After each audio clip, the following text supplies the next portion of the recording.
요한계시록 2장부터 3장까지는 교회에 대한 겁니다.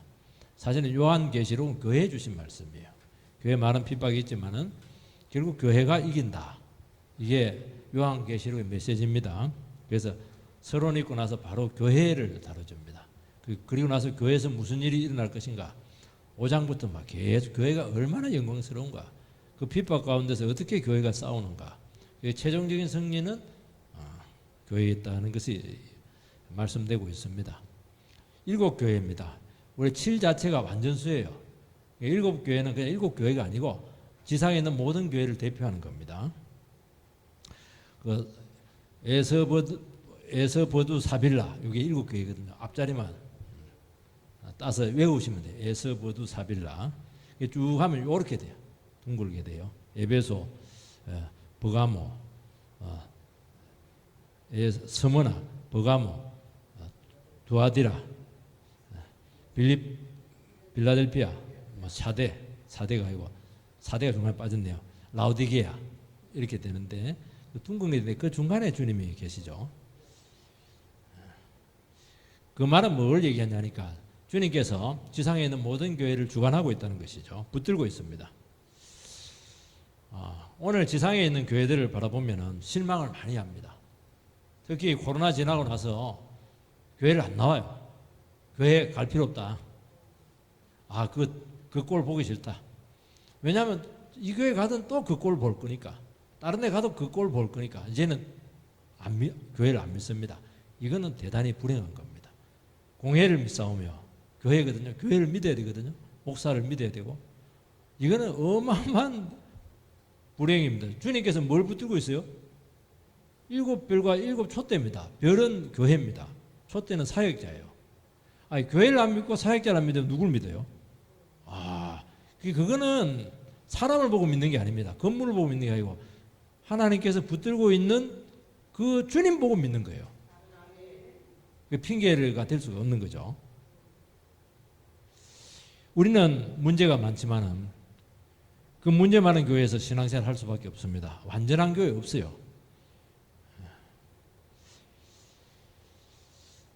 그래서 요한 사도는 주님을 통해서 받은 이 편지를 통해서 교회를 진단하고 그들의 장점을 격려하고 단점을 교정시켜서 어떻게 하든지 주님께서 바라시는 교회 모습을 회복되기를 소망하는 이런 책이에요.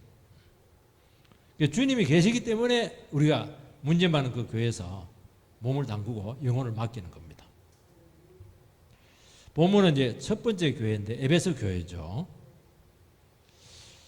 에베소 교회가 제일 유명합니다. 다른 교회들은 이름이 생각이 안 나요. 근데 에베소 이라면 이름이 생각이 나니까 굉장히 유명하죠. 그리고 역사와 전통이 아주 깊습니다. 그리고 대단히 안정된 교회입니다. 근데 장점이 너무 많아요.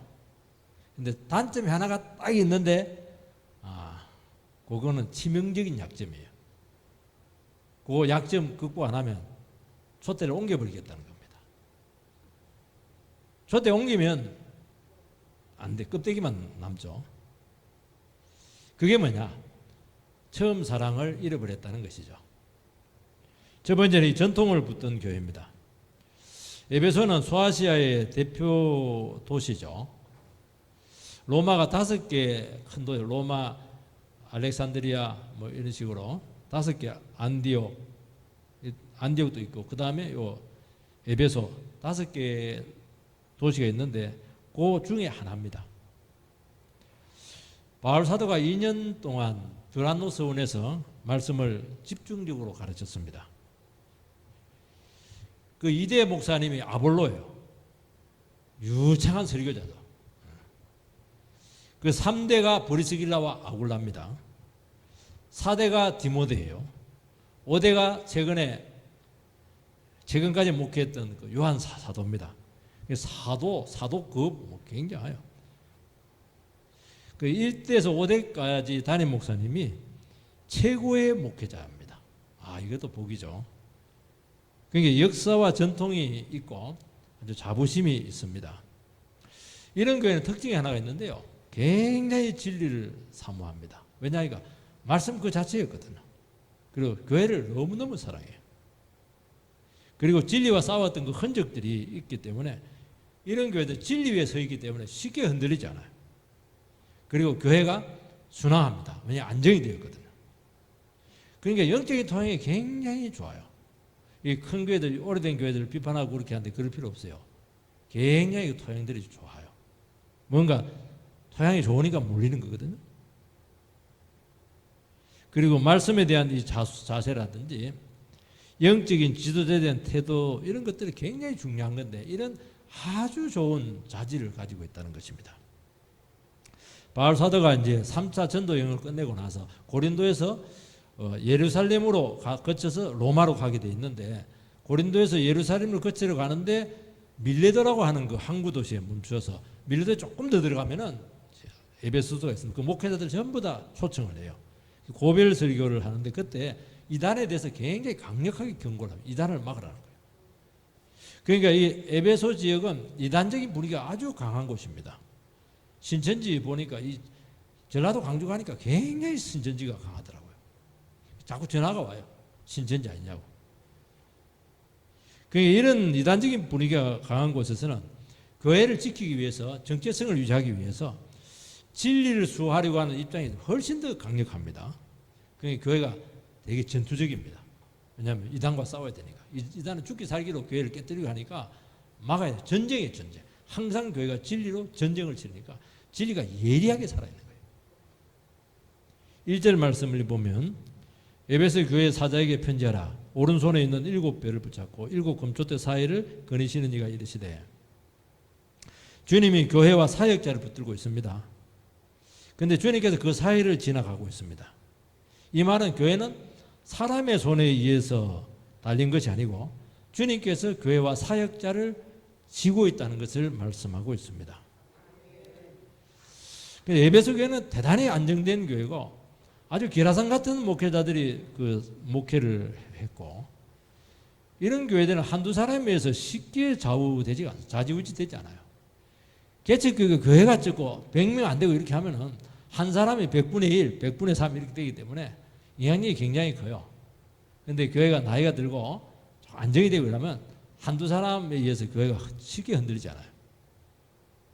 이 교회는 전통이 깊고 굉장히 분별력이 있습니다. 진리로 그들은 세워졌기 때문이죠.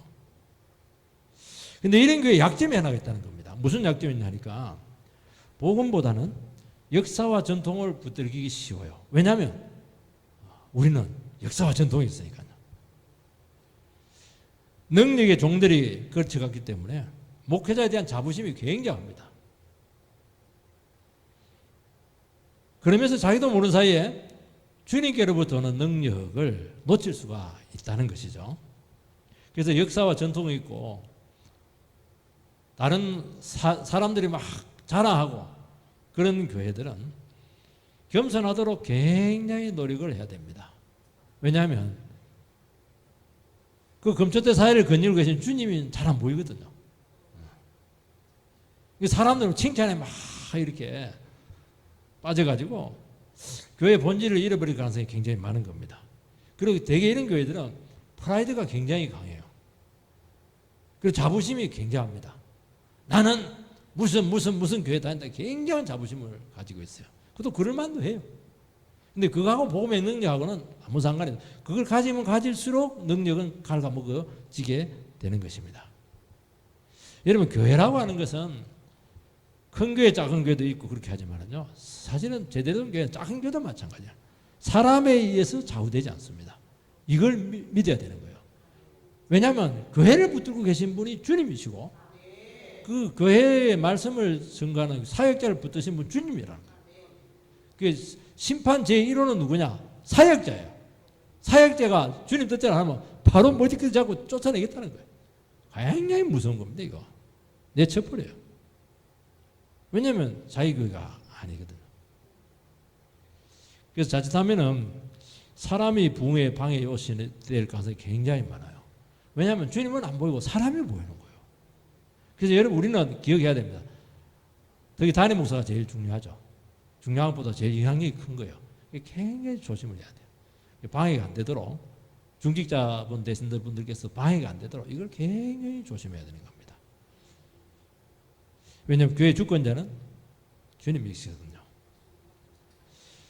두 번째는 장점이 굉장히 많은 교회였다는 겁니다. 2절 3절 말씀을 읽어보면은 같이 읽겠습니다. 시작. 내가 내 행위와 수고와 내 인내를 알고 또 악한 자들을 용납하지 아니한 것과 자칭 사도라 하되 아닌 자들을 시험하여 그의 거짓된 것을 내게 드러낸 것과 또 내가 참고 내 이름을 위하여 견디고 게으르지 아니한 것을 아노라. 두 가지를 크게 칭찬하는데, 하나는 그들의 교회 생활이 굉장히 탁월했고 그렇게 헌신적이었어요.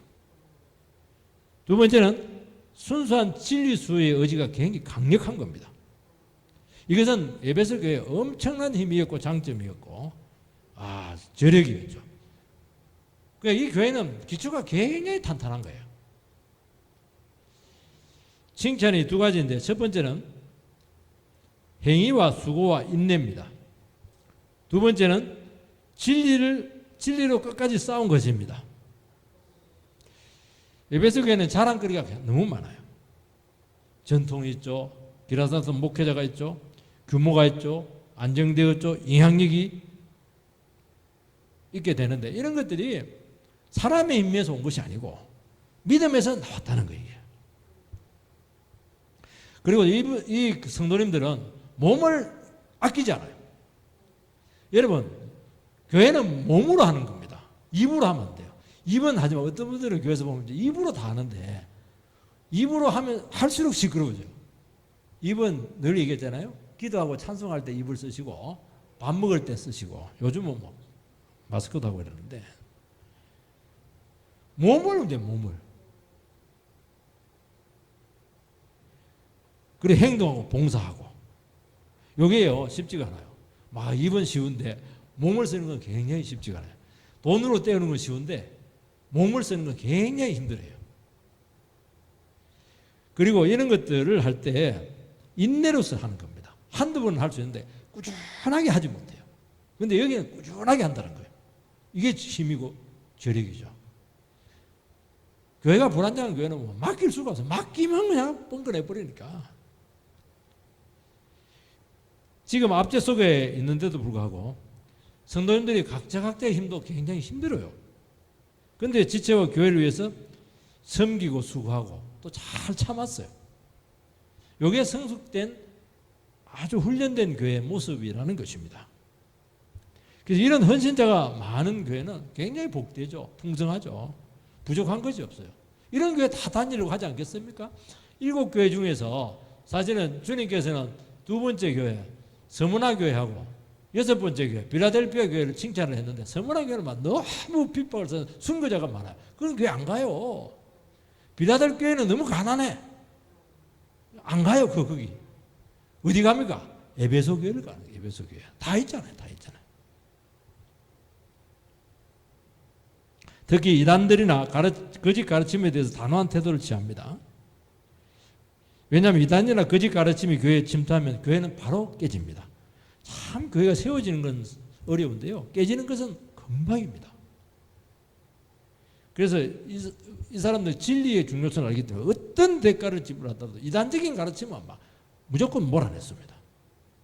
그리고 굉장한 핍박이 있었는데도 불구하고, 직장에 어려움이 있었기도 하고 사업성에 불이익을 많이 당했는데도 불구하고 그들은 참았고, 그런 가운데 직장에 불이익이 있고 사업에 어려움이 있다는 것은 세상과 타협하지 않았다는 것이거든요.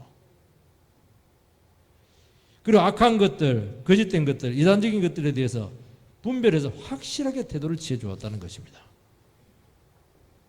그리고 바울과 아볼로 같은 말씀의 종에 의해서 진리가, 기초가 탄탄하다는 거예요. 여기 니골라당이 나오는데, 6절은 니골라당이 나오는데, 요즘 말하면 세속주의입니다. 그냥 믿음도 좋지만 세상을 막 끌어들이는 거예요. 여기에 대해서도 단호하게 그들은 교회의 거룩성을 지켰다는 것입니다. 그들은 진리가 아는 것에서는 단호했지만 다른 모든 것에서는 잘 참았습니다. 얼마나 좋은 교회예요, 여러분들. 교회는 안 참아주거든요. 안 참아줘요. 그런데 거의 다 참아버렸어요. 게으르지 않고. 교회가 평안하려면 이렇게 딱 돼야 돼요. 이런 교회가 굉장히 평안한 교회입니다. 충성되고 열정적으로 섬기고 진리에 바로 설교하는 교회들. 너무너무 좋죠. 요즘 막 이단들이 막 기승을 막 부리고 있어요. 코로나가 이단들에게는 숙주와도 같았다고 저는 생각을 합니다. 그게 뭐 기존 교회들이 코로나에 벌벌 떨고 있으니까 이단들이 나와 기회다 이래가지고 막 이단들이 나와서 막 돌아다니는 거예요. 그 전도의 자리를 다 차지했어요. 근데 말씀 수 의지가 있는 교회는 영혼군을 위해서도 전도하고 복음을 전했지만 이단에게 이 진리의 자리를 빼앗기서는 안 된다. 그렇게 해서 더 전도를 했어요. 공개적으로 안 하더라도 개별적으로 하든지 이렇게 해가지고 더 그렇게 했다는 거예요. 근데 이걸 잘 못하는 거예요, 이게. 여러분, 진리는 참 특이해요. 진리를 가지고 막 밀고 가면은 거짓 가르치는데 이단들이 막 밀려버려요. 근데 예수님 사는 위축이 돼가지고 슬슬슬 뒤로 빼면 이단들이 막 밀고 들어와서 그 자리를 다 차지해버려요. 교회가 부흥이 안 되니까 교회가 이단들에게 다 넘어가 버려요. 팔렸다 이러면은 이단들에게 다 팔려버려요. 좋은 교회들이. 그 좋은 목에 있는 그 교회들이.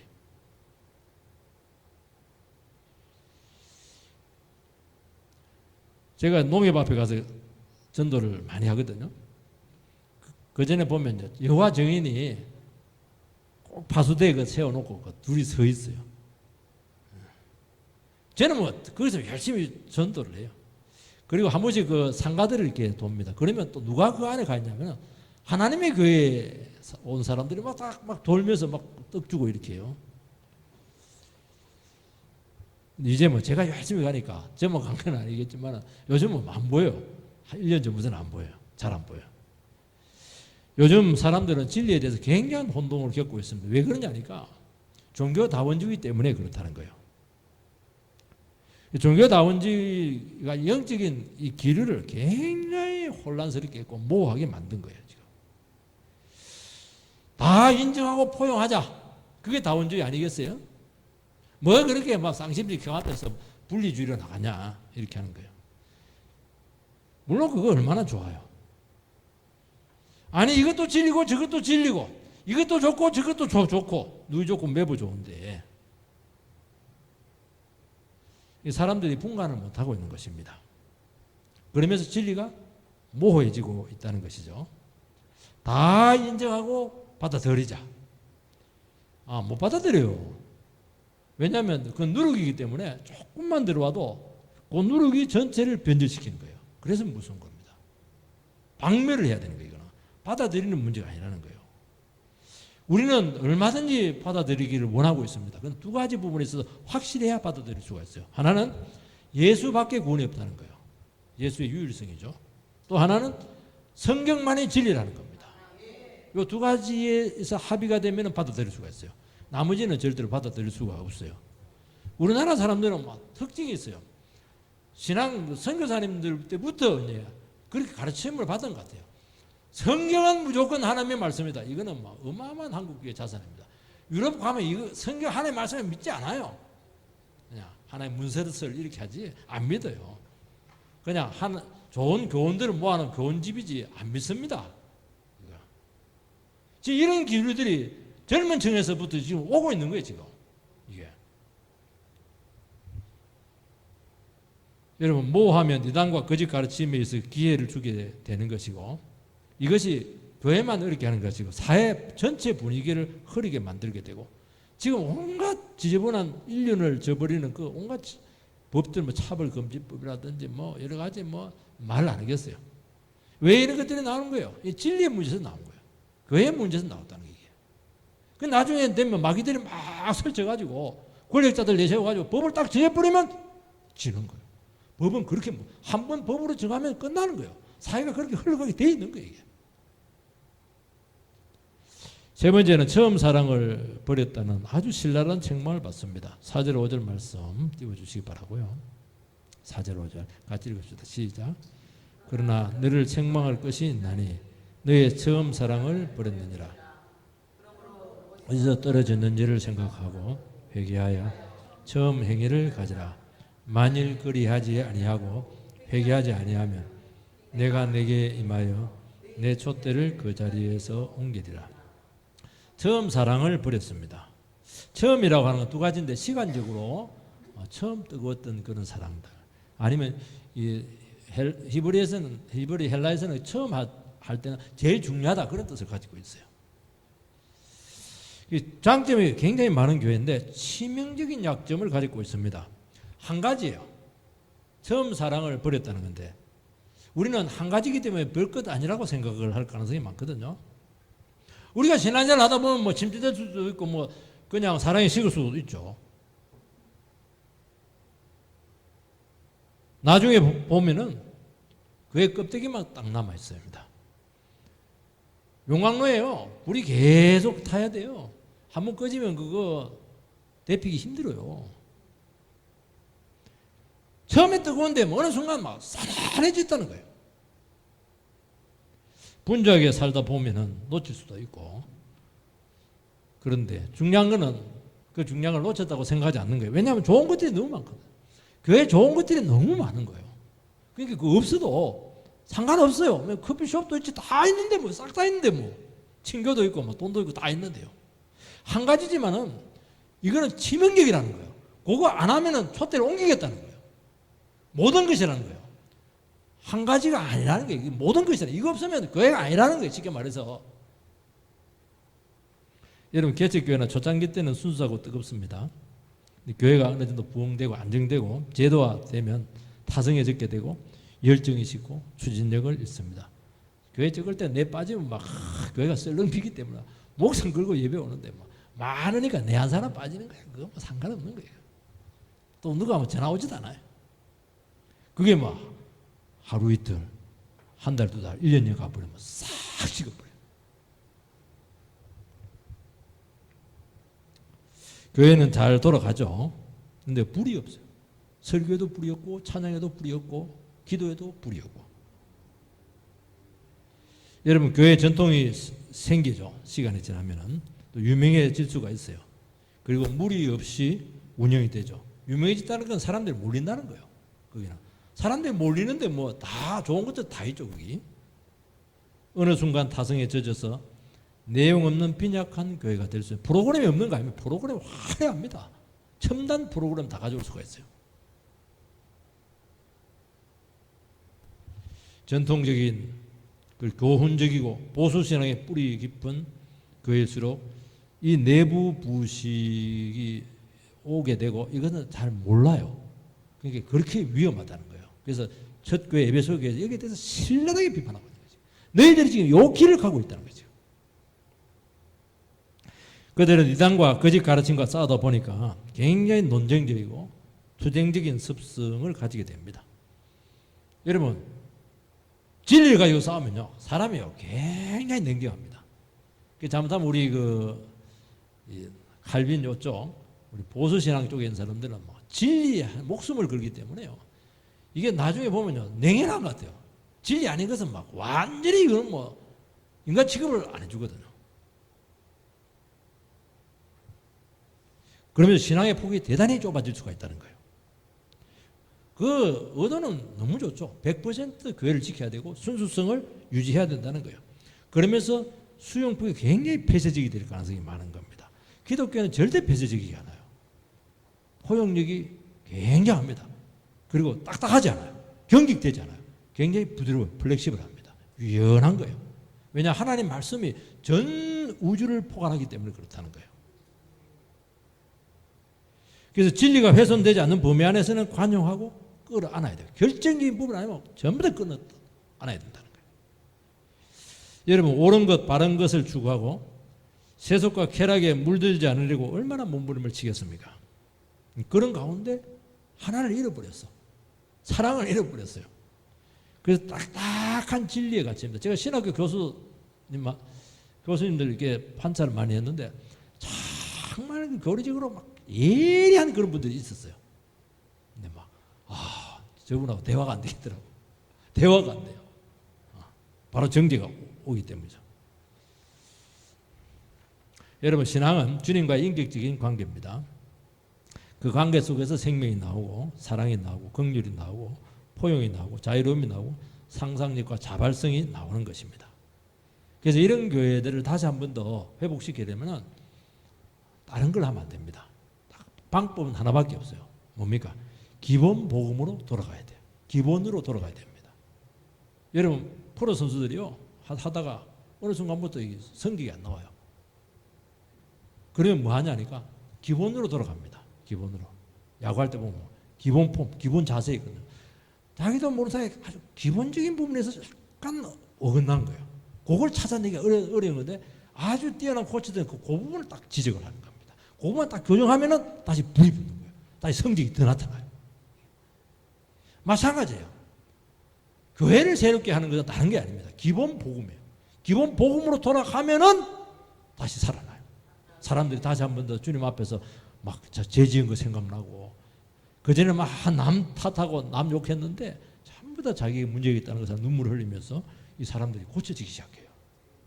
그러면 바탕이 좋으니까 막 더 힘을 내는 거예요. 더 부흥이 될 가능성이 많다는 거예요. 그래서 주님 앞에서 영적 상태를 점검하고 회개의 영이 다시 한 번 더 부어져야 될 줄 믿고 지금 한국교회는 바로 이 부분에 있어서 힘을 내야 된다는 것입니다. 다시 한 번 더 말씀의 불꽃이 타올라야 된다는 것이죠. 이 진리라고 하는 것은 항상 사랑과 같이 가야 돼요. 늘 얘기하죠. 기독교는 사랑의 종교라고. 사랑이 없는 어떤 진리도 천사의 말도 울리는 꽹과리다. 아무것도 아니라는 게 이거. 시끄러워요. 시끄러워.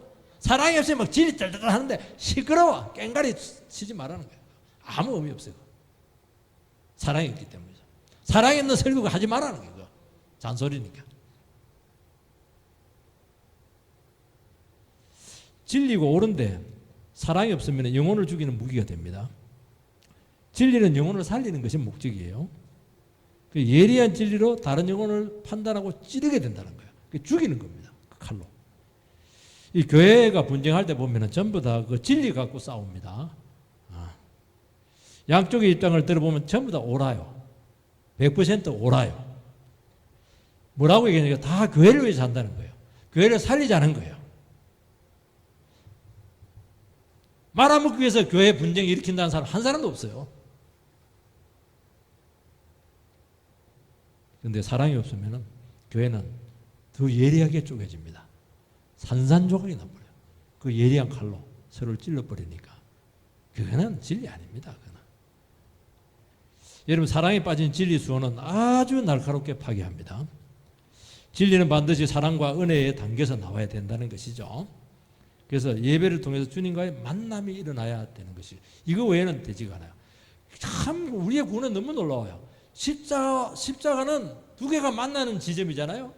뭐가요? 하나님의 사랑과 정의가 만나는 곳이에요. 두 가지는 이율배반적이거든요. 그런데 십자가는 그 두 개를 통합을 해내요. 십자가 은혜로 돌아가지 않으면 절대로 이게 나오지 않아요. 거룩하면서도 사랑이 넘치는. 정의라고 하는 건 죄를 치는 거잖아요. 굉장히 냉정한 거거든요. 그런데 사랑이 거기서 나온다는 거예요. 주님의 음성을 들어야 되고요. 주님 앞에 모습을 보고 회개하고 그 식은 영혼이 다시 한 번 더 뜨거워져야 되는 것입니다. 그래야 영혼이 자라요. 아무리 말씀 많이 들어도 냉랭한 가사 갖고 아무리 들으면 들을수록 나쁜 쪽으로 예리해지고 파괴적이 돼요. 뜨거워지면서 사랑이 넘치면서 눈물이 흘러가면서 신앙이 쑥쑥 자라게 되는 거예요. 신앙이 자란다는 것은 건강하다는 거예요. 병든 애들은 안 자라요. 찡찡거리면서 안 자라거든요. 행사나 봉사나 이런 자칫 지치게 하고 시험에 들릴 수가 있습니다. 그래서 우리는 내 안에 사랑이 있는가 하는 것을 질문해야 돼요. 예배의 간격이 살아나고 있는가 하는 것을 질문해야 되는 것입니다. 여러분 복음에 대한 열정이 떨어지는 것은 영혼의 적신호예요. 나도 모르는 사이에 교회 생활에 익숙하고 교회도 잘 돌아가고 있어요. 그러면 신앙이 기계적이 됩니다. 딱 왔다 갔다 헌금했다가 봉사 딱 했다 딱 하는 거예요. 그러면서 감격과 감동이 사라지면서 어느새 능력이 없어집니다. 교회 생활 봉사를 잘하지만은 항상 우리는 어떤 마음으로 해야 되느냐? 죄인입니다. 죄인이라는 생각을 안 해요. 나는 잘나기 때문에 합니다. 그렇게 하는 거예요. 의인으로 하는 거예요. 의인으로. 의인을 하면 나는 다른 사람 뛰어나기 때문에 봉사합니다. 그래 하니까 문제가 되는 거예요. 십자가의 필요성을 느끼지 못하는 것입니다.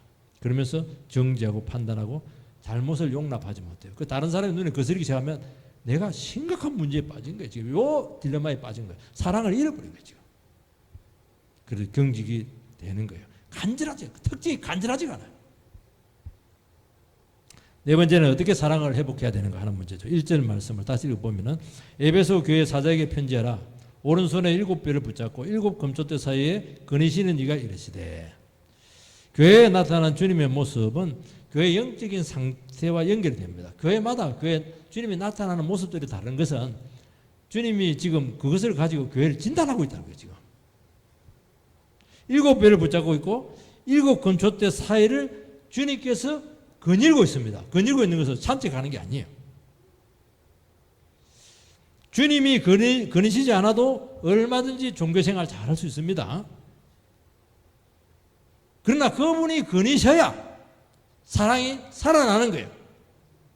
그분과의 교제가 일어난다는 거예요. 우리 교회에 주님께서 지금 거닐고 계시는 경험이 일어나고 있느냐는 거예요. 얼마든지 그것 없이 종교생활 잘할 수 있습니다. 여러분, 우리의 삶 가운데 주님의 살아계심에 대해서 내 삶에서 체험이 되고 있고 거니심을 경험하고 있느냐, 그 질문을 하고 있는 거예요. 내 삶을 만지고 있고 주님께서 오늘도 나를 스쳐 지나갔고 주님께서 나를 방문했고 오늘 오전에 얘기한 것처럼 성령의 바람에 나를 지금 통과하고 있냐는 거예요. 지금 말씀에 붙들리고 있느냐, 이런 데 대한 분별력이 있느냐는 거예요. 지금 그래서 주님이 지금 거니시고 계시는데 안 보인다는 거예요. 사람만 보이는 거예요. 지금 건물만 지금 보이고 있는 거예요. 지금 주님이 보여야 돼요. 안 보이거든요. 그러면 교회가 지금 썩고 있는 거예요. 지금 여러분, 첫사랑이 식으면 다시 한 번 더 주님의 붙드심을 돌아봐야 된다는 것입니다. 5절 말씀을 보면 그러므로 어디서 떨어졌는지를 회개하고 생각하고 회개하여 처음 사랑을 가지라.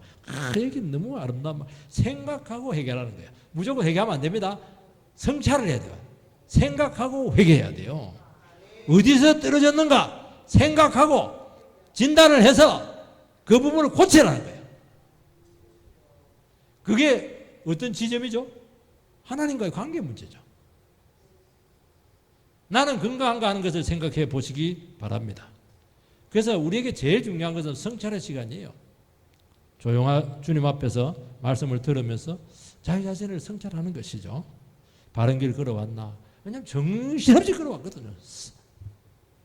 내 삶을 살았나? 남 삶 살고 있는 것은 아닌가? 질문할 게 많은 거예요. 이게. 무엇을 위해서 살고 있었나? 그래서 어떤 분들은 여기서 보면 되게 입원하면 일을 줄이는데 영적으로 병이 들었다 생각하면 이런 분들은 자기 일을 줄이기 시작해요. 하나씩 구조조정을 하는 것입니다. 왜냐하면 사랑 없이 하다 보니까 자꾸 분주하기라고 일은 많은데 그 삶과 성격이 굉장히 위축이 되고 있는 거예요. 감사가 없어요. 그게 기본으로 돌아가는 기본으로 복음으로 돌아가는 것이고 하나님과의 관계로 돌아가라는 거예요. 그러면 말씀이 살아나고 기도가 살아나고 사랑이 회복이 될 줄 믿습니다. 자기 자신의 문제점을 점검하고 속기 시정하면은 그것이 고착화되잖아요. 이게요 시간 지나면 고착화돼요. 그러면 일단 썩어버리면은 이게 회복이 안 됩니다. 여러분 땀 흘리는 거 난냉구 그거 제가 대학 다닐 때 그 자취할 때 그 구석에서 처박아놔요. 난중에를 그 썩어가지고 곰팡이 피가지고 아무리 하이타이 갖고 백날 돌려도 안 돼요. 이미 끝난 거예요. 그래 될 수 있는 거예요. 땀 흘리는 걸 바로 그 자리에 빨아버려야 돼요. 지지부한 여기서 죄송한데요. 7절 이거 보면 귀 있는 자는 성령이 교회들이 하시는 말씀을 들을지어다. 이기는 그에게는 내가 하나님의 나그네에 있는 생명나무의 열매를 주어 먹게 하리라. 귀 있는 자는 육신의 귀가 아니고 존재로 들으라는 거예요. 가슴으로 들으라는 거예요. 많은 말씀이 있지만 우리는 하나의 말씀을 들은 건 아닙니다. 삶의 회복은 성찰로 시작해서 회개로 연결이 되어야 되는 것이죠. 그래서 성령의 역사를 하면은 그때부터 이기는 자가 돼요. 여러분들이 혹시 지는 자 아닌가요? 한마디 들으면 콕 쓰러지고 막 지는 자냐 이기는 자. 성경은 이기는 자가 되라고 되어 있어요. 죄도 이기고 관계도 이기고 우상도 이기고 싹 다 이겨야 돼요. 근데 이게 안 되면 전부 다 지는 자가 되는 거예요. 이 말을 해석하고 있다는 건 뭐냐니까 지금 에베소 교인들이 다 가지고 있고 막 안정되고 다 좋은데 돈도 있고 다 있는데 지고 있다는 거예요. 영적으로. 그거는 치명적이라는 거예요. 나그네 생명나무의 열매를 먹게 하겠다는 것입니다. 주님을 지식적으로 아니고 전 존재를 알고 그분을 먹고 마시는 거예요. 그러면 이 땅에 주님과 연결된 열매가 나타나는 것이죠. 종교행위 안 돼요. 굉장히 피폐해집니다. 생각하고 성찰하고 회개해서 하나님의 말씀으로 돌아와서 주님 사랑을 달라고 애통해라. 그러면은 나그네 있는 생명나무의 열매를 먹게 될 줄 믿습니다. 그 열매가 자꾸 맺혀야 되고 그 열매를 자꾸 먹어야 되는 거예요. 그렇게 해서 다시 한 번 더 싱싱하게 살아 역사하는 믿음의 사람들 되시기를 축복합니다.